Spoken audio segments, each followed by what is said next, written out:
Hmm.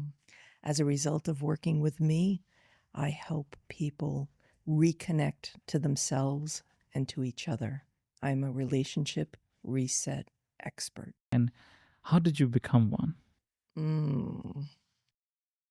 Well, although I studied psychology in university, it wasn't until I experienced a devastating event in my marriage that prompted me, after years of suffering, not only in my marriage, but within myself. I realized that we don't heal in isolation. We actually really, truly heal as part of a family union, as part of a community, as part of a greater humanity.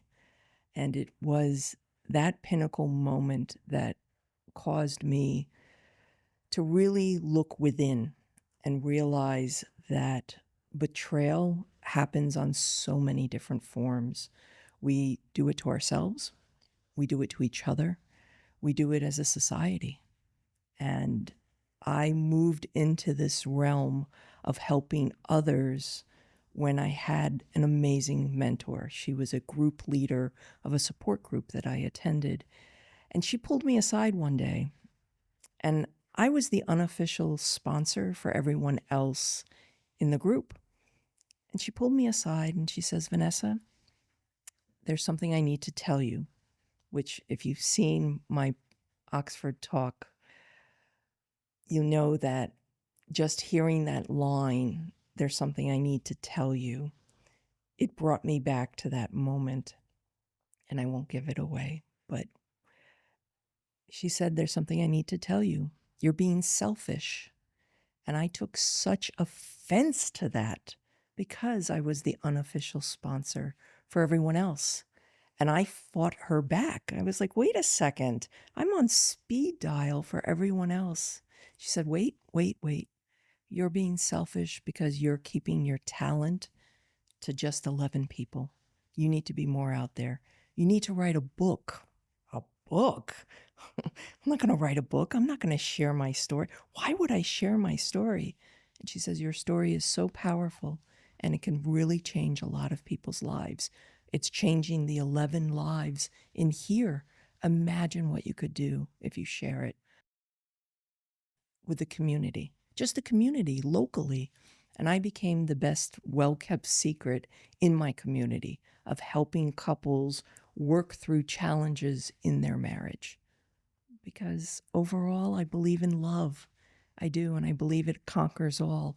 And I know that there's challenges, and I know that there's betrayal and cheating and all kinds of things that we do to ourselves and do to others. But when we can really come together and finally hear what's being said, we can solve anything.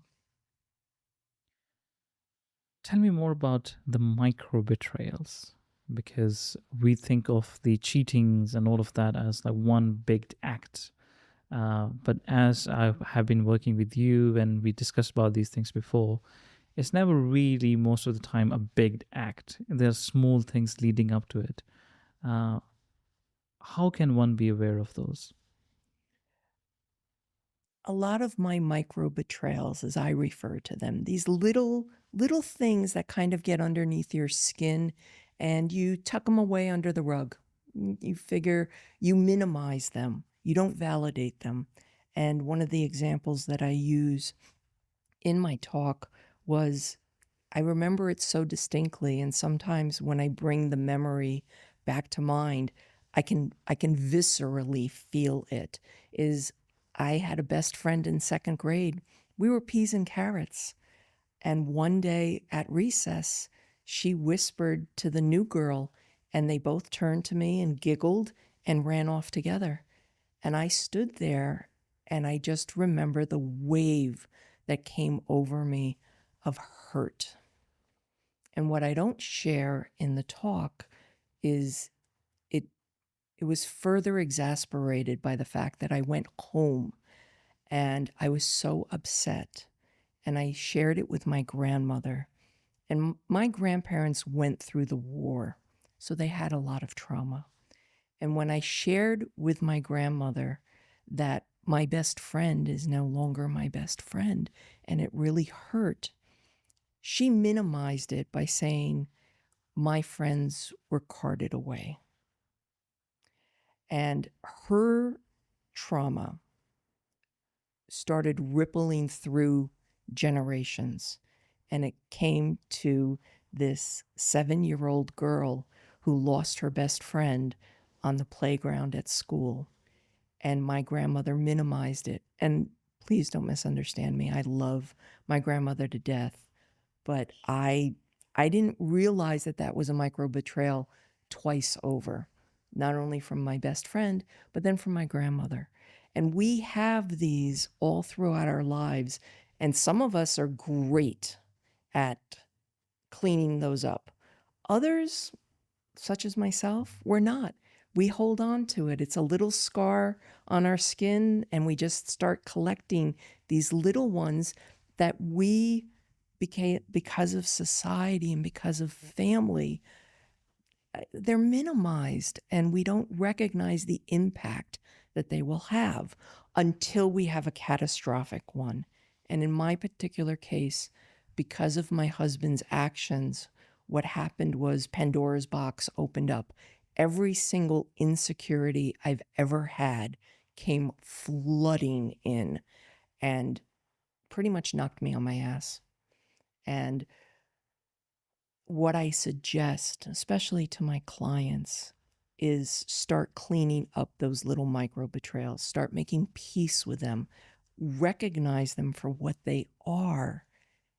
Because when we bring awareness to it and we have the language to be able to use around it, you'd be surprised what we can clean up and how we can make peace with it and how we can move forward, and we can use it for the next generation. Because when my daughter came to me in the 5th grade and said her best friend was no longer her best friend, I didn't say to her, oh, well, in the 2nd grade, my best friend left me. No, you sit them down. That must hurt. That must really hurt. Let's talk about it. Express those feelings, get them up and out. Because what happens is when we suppress our feelings, whether those are the really bad feelings or even the really good feelings, when we suppress them, our body, our ecosystem, becomes a coffin. And we can really find ourselves in very dark places unnecessarily.